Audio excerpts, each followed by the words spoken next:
60 Minutes Overtime. This week on 60 Minutes, we reported on Bitcoin Beach, a small coastal town in El Salvador called El Zonte that has created a Bitcoin economy. It's one of the first places in the world you can use the cryptocurrency Bitcoin to pay for just about anything. Mike Peterson is the man who started the Bitcoin Beach initiative. The goal from the beginning was to create a circular economy with Bitcoin where the store is accepting it, but then they're turning around and paying their employee in Bitcoin, and then their employee can pay their water bill in Bitcoin and do it electronically rather than having to go to the water office and wait in line. And so that was the goal, was circular economy with Bitcoin. And everybody said we couldn't do it, but you guys are here and you see the results. To make it happen, Peterson needed to get locals on board with his plan. He got help when, out of the blue, someone offered to launch a better Bitcoin wallet app in El Zonte.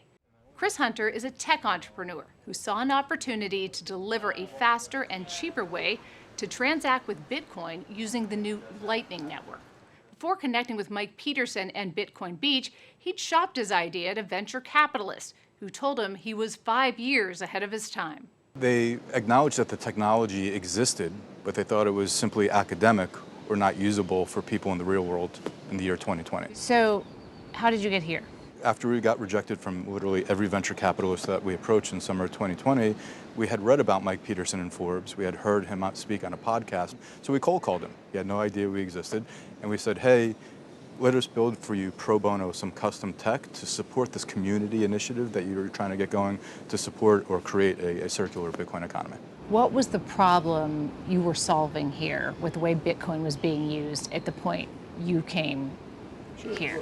People didn't have a solution here in terms of just a simple, easy-to-use wallet that allowed them to do two things. Number one, save their money and then spend their money. The vast majority of the individuals here have never had a bank account. The vast majority of the merchants here and businesses don't have a credit card terminal or anything that approximates that. So in a cash economy, introducing something novel like Bitcoin and a wallet there, you have to have a good user experience in order for them to actually adopt it. Otherwise, they'll just push it to the side. What was the user experience like in early days of Bitcoin here in El Salvador, and what's it like now? Well, in the early days, I think a lot of the times it was slow and expensive, in so much as that there were on-chain Bitcoin transactions, right? And so you can send money on the Bitcoin protocol, but it typically takes 30 minutes for final settlement, which if you're buying a coffee or paying for lunch is not very effective if you're waiting around for 30 minutes for the transaction. To say check, exactly. You got your money, okay. Right, and so we introduced a new wallet building on Lightning, right? And Lightning is a layer on top of Bitcoin that allows for these effectively free instant settlements, right? Something that's actually faster